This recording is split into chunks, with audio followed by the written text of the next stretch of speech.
অনেক জল্পনা কল্পনার পর দিতিপ্রিয়া বিদায়ে নতুন রূপে অপর্ণা হয়ে ফিরল শিরিন।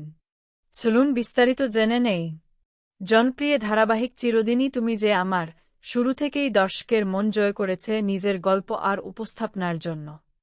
প্রথম দিন থেকেই এই সিরিয়ালের কেমিস্ট্রি, পরিবারের আবহ, চরিত্রগুলোর টানাপোড়েন সব মিলিয়ে দর্শক ধরে রাখার মতো সক্ষম এই ধারাবাহিকটি।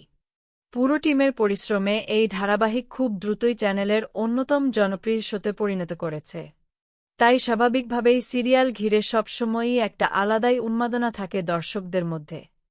তবে টিআরপি তালিকায় ভালো জায়গা দখল করার পরেই সিরিয়ালের ক্যামেরার পেছনে শুরু হয় একাধিক বিতর্ক। অভিনেতা জিতু কমল এবং অভিনেত্রী দিতিপ্রিয়া রায়ের মধ্যে বারবার মনোমালিন্য তৈরি হচ্ছিল। কাজের পরিবেশ নষ্ট হচ্ছিল বলেই শোনা যায়।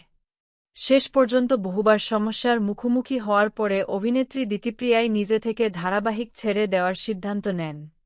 তার এই সিদ্ধান্তে দর্শকের একটা বড় অংশ স্বাভাবিকভাবেই হতবাক হয়ে যায়। এখন সেই শূন্যস্থান পূরণ করতেই আসছেন নতুন নায়িকা শিরিন। অপর্ণা চরিত্রে তাকে দেখা যাবে খুব শিগগিরই। নতুন মুখ হলেও শিরিনকে ভরসা করেই এগোচ্ছে নির্মাতারা। তাকে নিয়ে ইতিমধ্যেই চর্চা শুরু হয়ে গেছে সোশ্যাল মিডিয়ায়। অনেকেই বলছেন নতুন মুখ সিরিয়ালে নতুন প্রাণ আনতে পারে, আবার অনেকেই এর বিরোধিতা করছেন। তবে দিতিপ্রিয়া রায়ের বিশাল ফ্যানবেস বিষয়টিকে সহজভাবে নিচ্ছেন না। সোশ্যাল মিডিয়ায় অনেকেই শিরিনকে নিয়ে কটু মন্তব্য করছেন।